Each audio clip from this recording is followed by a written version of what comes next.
ఈరోజు మనం తెలుసుకోబోయే ప్రదేశం సామాన్యమైనది కాదు. ఇది భారతదేశంలోని అత్యంత భయంకరమైన మరియు రహస్యమైన ప్రదేశంగా పేరు పొందిన భాన్గఢ్ కోట.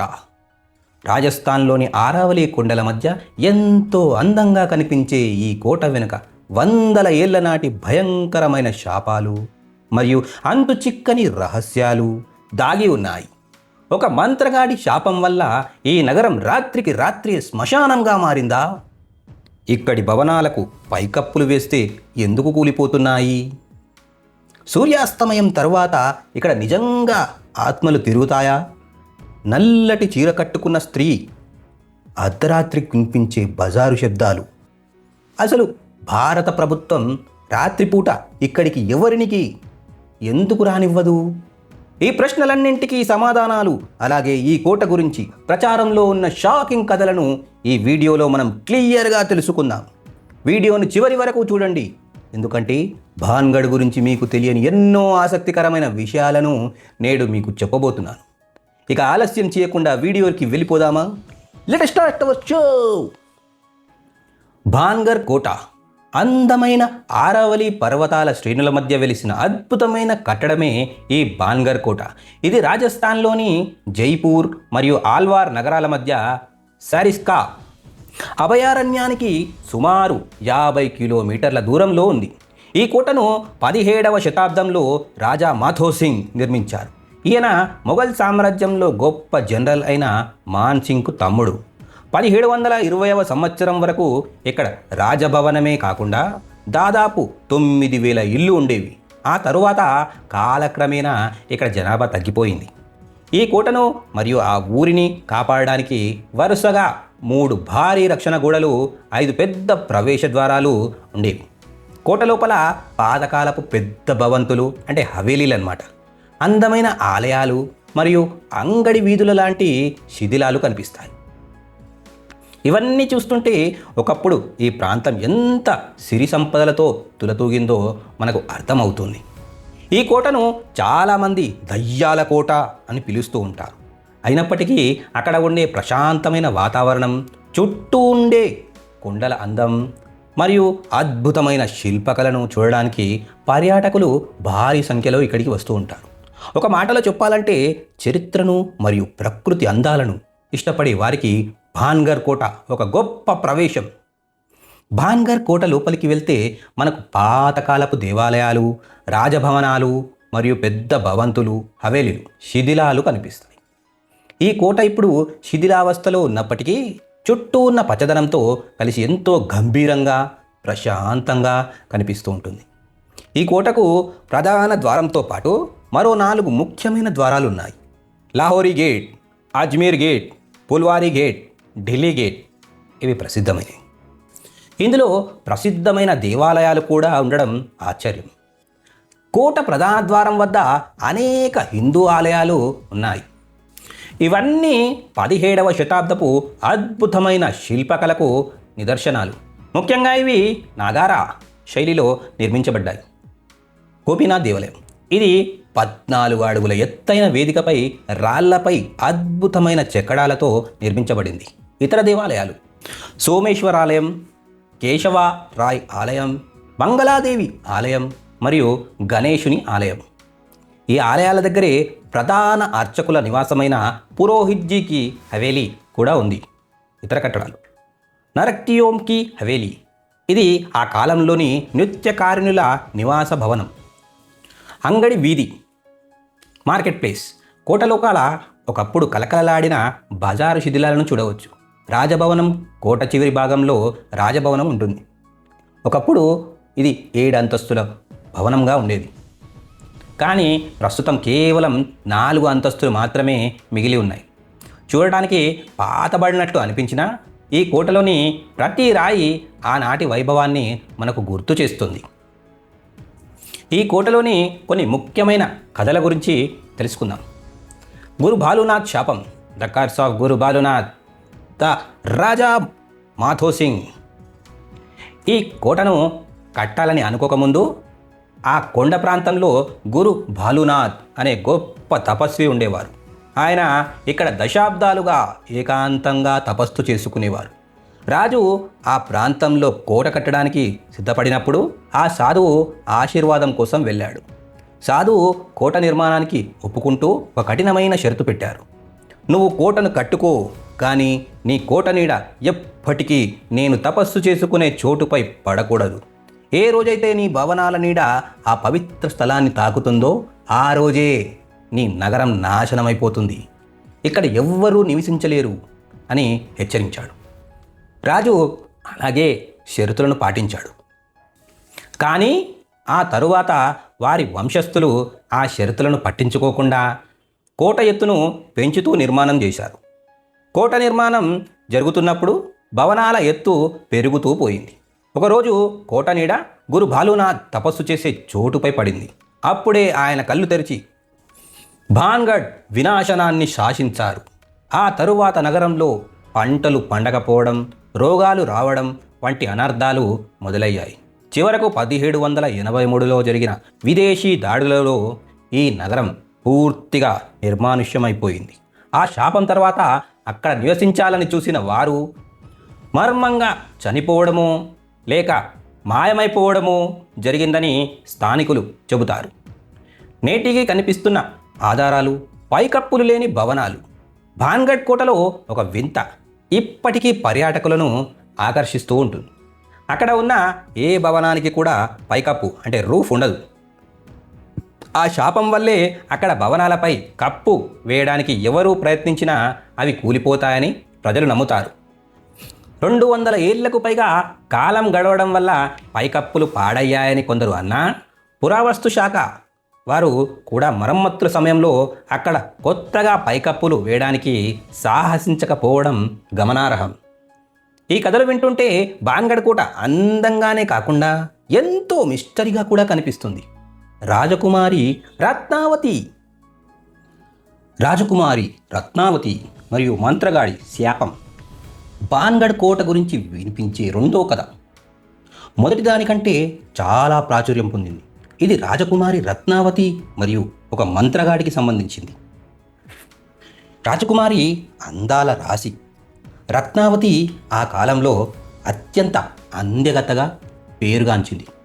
ఆమె అందం గురించి విన్న దేశంలోని అనేక రాజ్యాల యువరాజులు ఆమెను వివాహం చేసుకోవాలని పోటీ పడేవారు. భాన్గఢ్ శివార్లలో సింఘియా అనే తాంత్రికుడు ఉండేవాడు. చేతబడి క్షుద్ర విద్యలు చేసేవాడు. రత్నావతిని చూడగానే అతను ఆమెపై మనసు పారేసుకున్నాడు. కానీ ఒక మంత్రగాడికి రాజకుమారితో పెళ్ళి జరగదని ఆయనకి తెలుసు. ఎలాగైనా ఆమెను దక్కించుకోవాలనే పిచ్చితో తన మాంత్రిక శక్తిని ఉపయోగించి ఆమెను లొంగదీసుకోవాలని ఒక కుట్ర పన్నాడు. ఒకరోజు రాజకుమారి రత్నావతి తన చెలికత్తెలతో కలిసి బాజారుల్లోకి వెళ్ళింది. అక్కడ ఆమె సుగంధ ద్రవ్యాలు అంటే అత్తర్ కొనడానికన్నమాట. అలా కొంటూ ఉండగా సింఘియాకు ఒక ఆలోచన వచ్చింది.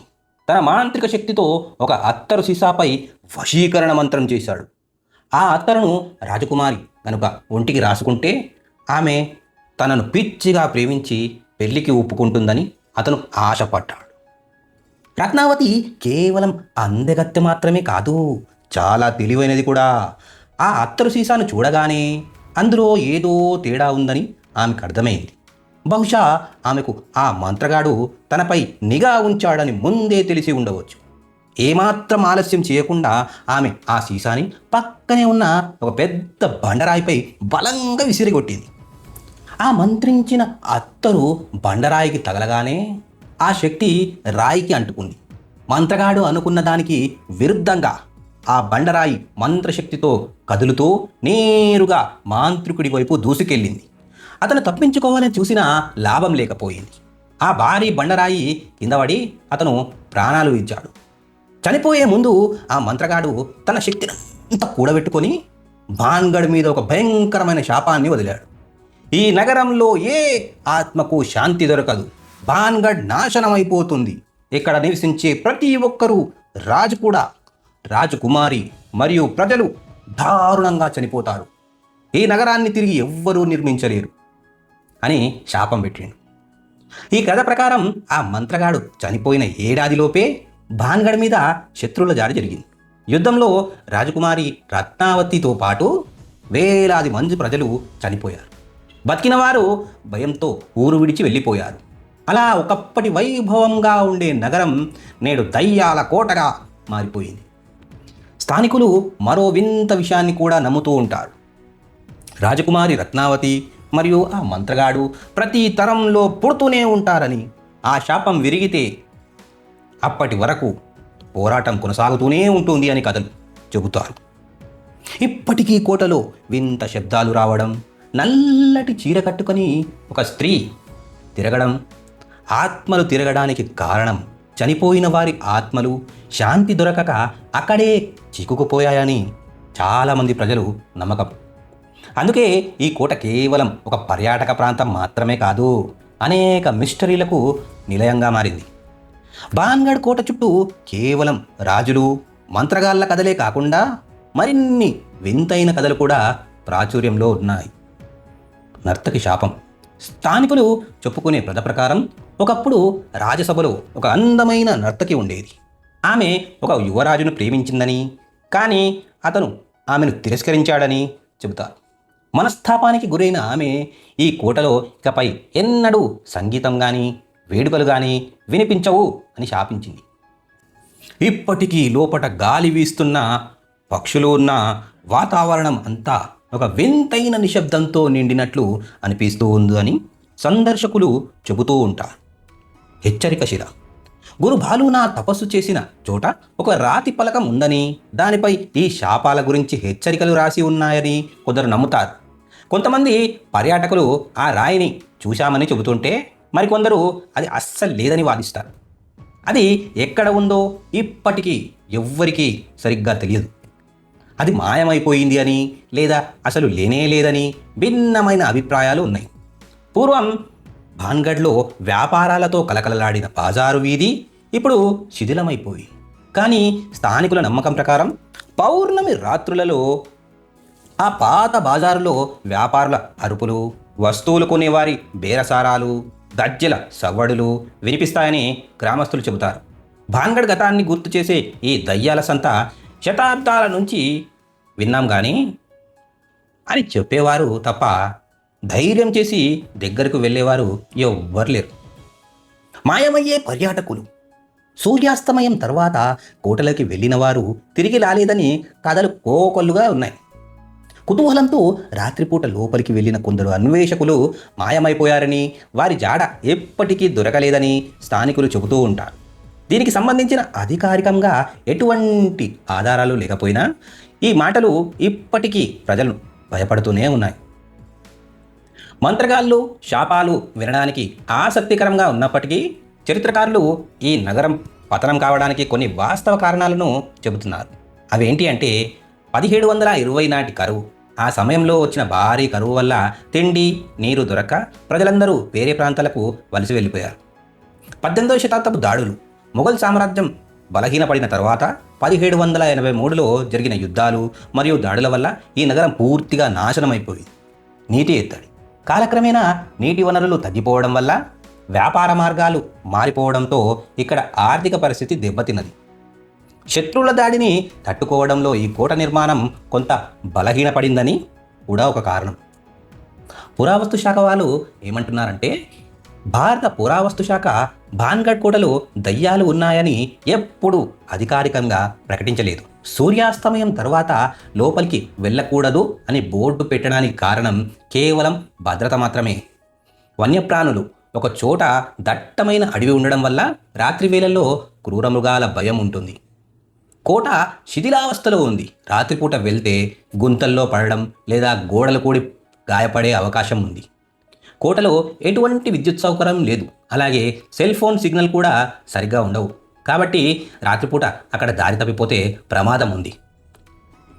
పర్యాటకులు పంచుకున్న కొన్ని వింత అనుభవాలు. భాన్గఢ్ కోటలో కేవలం ఆకారాలు కనిపించడమే కాకుండా ఇంకా వింతైన సంఘటనలు జరుగుతాయని కొన్ని నివేదికలు చెబుతున్నాయి. ఎవరో చూస్తున్నట్లు అనిపించడం, కోట లోపల నడుస్తున్నప్పుడు మనుషుల్ని ఎవరో గమనిస్తున్నారని లేదా వెంట పడుతున్నారని అనుభూతి కలుగుతుందని చాలామంది చెబుతుంటారు. ఉష్ణోగ్రత తగ్గడం, అంటే చల్లగా ఉండడం. రాజస్థాన్ ఎండల్లో కూడా కోటల్లో కొన్ని ప్రాంతాల్లో వెళ్ళగానే ఒక్కసారిగా వాతావరణం చల్లబడిపోతుందని చెబుతూ ఉంటారు. వింత శబ్దాలు, మనుషులు ఎవ్వరూ లేని భవనాల నుంచి నడిచే శబ్దాలు, గుసగుసలు, ఒక్కసారి అరుపులు కూడా వినిపిస్తాయని కొందరు పర్యాటకులు పేర్కొన్నారు. ఆకారాలు కనిపించడం, చాలామంది నల్లటి చీర కట్టుకున్న స్త్రీ ఆకారంలో కోటలో తిరుగుతూ కనిపిస్తూ ఉందని చెబుతూ ఉంటారు. మరికొందరు నీడల్లాంటి ఆకారాలు, పొగమంచుల్లాంటి రూపాలు లేదా పాతకాలపు సైనికులు మరియు రాజకుమార్తె లాంటి ఆకారాలను చూశామని చెబుతూ ఉంటారు. వస్తువులు కదలడం, కోటలో వస్తువులు తమంతట తామే కదులుతాయని, మూసి ఉన్న తలుపులు కిటికీలు దానంతట అవే తెరుచుకోవడం లేక వేగంగా కొట్టుకోవడం వంటి జరుగుతున్నాయని కొందరు చెబుతూ ఉంటారు. కంటికి కనిపించని శక్తులు మాత్రమే దాడి చేస్తాయని లేదా తమ శరీరంలోని ఏదో ఆత్మ ప్రవేశించినట్లు అనుభూతి చెందుతున్నారని వాళ్ళ అనుభవాలను పంచుకున్నారు. అయితే వాటికి శాస్త్రీయమైన ఆధారాలు లేవు. ఇక్కడ శిథిలమైన రాజభవనాలు, అద్భుతమైన దేవాలయాలు మరియు ఇక్కడి నిశ్శబ్ద వాతావరణం పర్యాటకులను మళ్ళీ మళ్ళీ రమ్మని పిలుస్తాయి. మీరు కూడా ఈ కోటను చూడాలంటే పగటిపూట మాత్రమే ప్లాన్ చేసుకోండి, ఎందుకంటే సూర్యాస్తమయం తర్వాత లోపలికి వెళ్ళడం కుదరదు. ఇక్కడి చరిత్రను మరియు స్థానిక ప్రజల నమ్మకాలను గౌరవిస్తూ కోటను సందర్శించండి. చివరిగా, బాన్గఢ్ కోట నిజంగానే దయ్యాల కోటనా లేదా అందమైన జానపద కథలా? దీని వెనుక ఒక చరిత్ర శిథిలమా లేదా అనేది మీరే వెళ్ళి చూసి నిర్ణయించుకోండి. అది మీకు ఖచ్చితంగా మర్చిపోలేని జ్ఞాపకాలను మిగులుస్తుంది. బాన్గఢ్ కోట చుట్టూ ఉన్న భయంకరమైన కథల వల్ల ప్రతి ఏటా వేలాది మంది స్థానికులు, సాహసికులు, పరిశోధకులు మరియు పర్యాటకులు అక్కడికి వస్తూ ఉంటారు. కొందరు అక్కడ వింత అనుభవాలు ఎదురయ్యాయని చెబితే మరికొందరు అవన్నీ కొత్త భ్రమలు అని కొట్టిపారేసే వాళ్ళు కూడా ఉన్నారు.